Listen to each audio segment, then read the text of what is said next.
welcome to my life in pictures. July 21st, 1985. I was born at my grandparents' house in Cascade, Idaho. I'm the second of 6 siblings.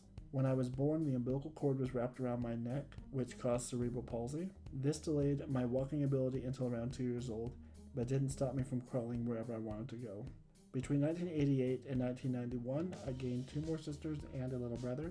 It was definitely a house full.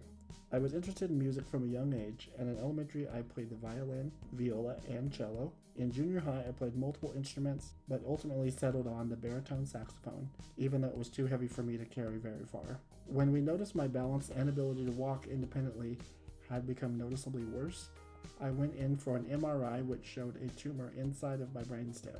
The doctor suggested having it surgically removed, so in May of '99, we made the trip to Children's Primary Hospital in Salt Lake City, Utah.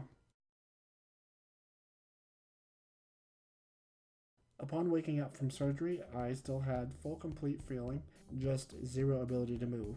It felt like sleep paralysis, but completely real. Luckily though, I was able to breathe on my own and maintain other bodily functions. After being sent home, I returned to school the following August. My high school years were spread over 3 different schools.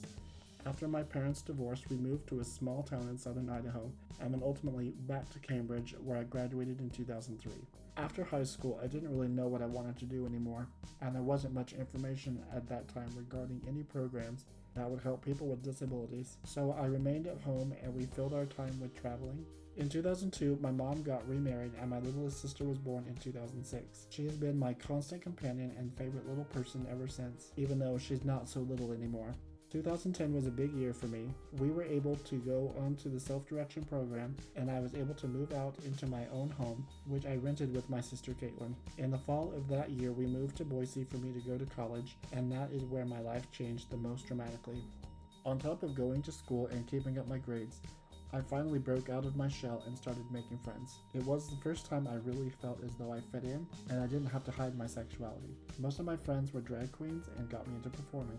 In 2011, I ran for the Miss Boise Pride pageant, and I won. It felt great having that sense of accomplishment as well as an artistic outlet, since I could no longer play instruments or draw and paint like I used to. 2014, my finances took a hit, and I moved back home with mom in Cambridge. I didn't really have anything to do and no social life, so when I saw the local pizza shop had closed, I talked mom into helping me reopen it. The building also had a laundromat that was included in the lease, so we ran that as well.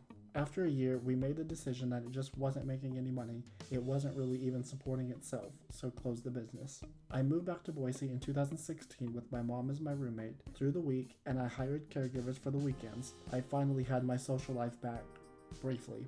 In 2017, with rent increase, I moved back to Cambridge initially with my mom and then into my own apartment in town. My 1-bedroom apartment was very cramped, and with my at the time fast-growing eBay business, I decided it was time to bite the bullet and buy my own home. So in 2018, that is exactly what I did. With some very generous help from family, I was able to close and move in. Over this last year, we have slowly been making improvements as we have the money. The main goals have been to make it accessible and energy efficient. That brings us to today. I decided to stop being scared of the camera and revive my YouTube account. And the past few months have been amazing with some incredible feedback and connecting with some genuinely amazing people around the world. I hope I'm able to continue making videos.